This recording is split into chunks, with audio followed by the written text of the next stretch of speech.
Grade 5s, I'm going to read you another story to go with your immigration unit. This is a fairly new book. You can tell it's got a red dot.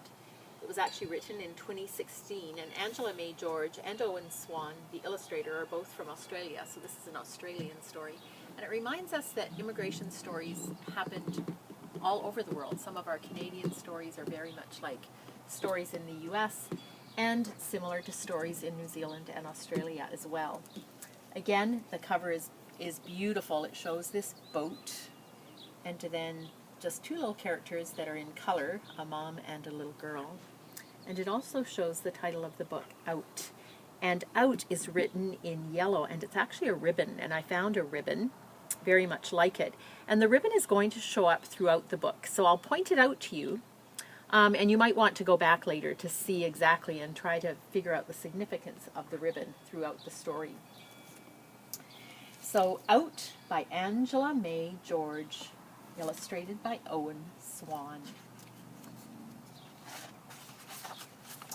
And the dedication by the author is for those who have tried and those who have made it out. Here's her backpack and her shoes. And there is the ribbon. I feel different. It's the way people stare. I am called an asylum seeker, but that is not my name. An asylum seeker is somebody that wants to find refuge in a country, so they aren't allowed to stay yet, but they are seeking to be accepted into a country.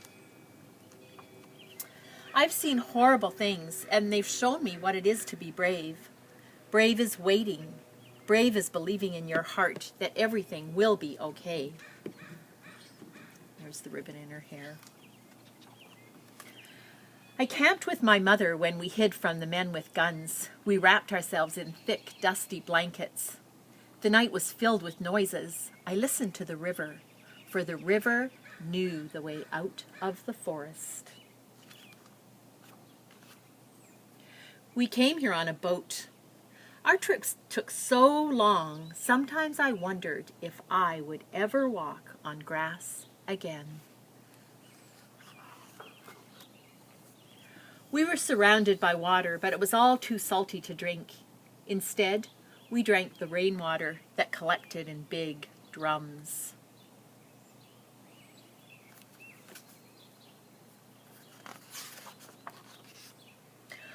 On days when our tummies rumbled, we whispered our favorite foods to each other.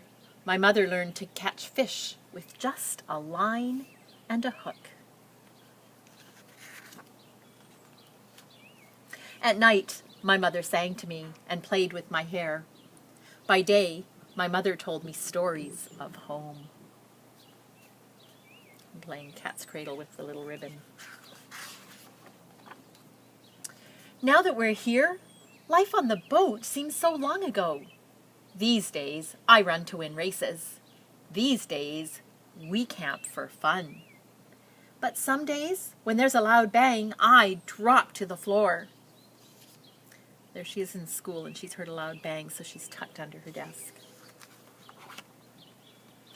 We are very lucky, Mum says. She has a job now, and we have a safe place to live.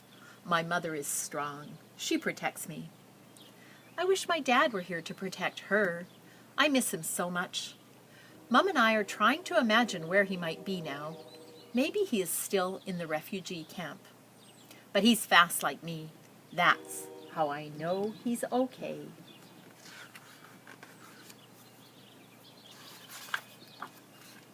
At school, we dance.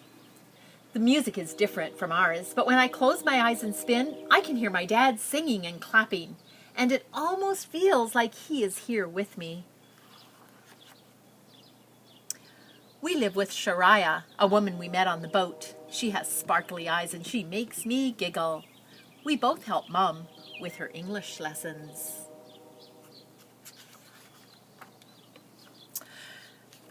Shariah has bought a car. We will explore this beautiful country together, Mum sings. When we drive to the beach, I remember the boat. But now, with the smell of the ocean and the taste of the salty air, I feel safe. I feel free. This morning I found Mom laughing and crying and dancing around. I asked her why she was so happy. She just smiled and said, "You will see." And there she is with her little ribbon.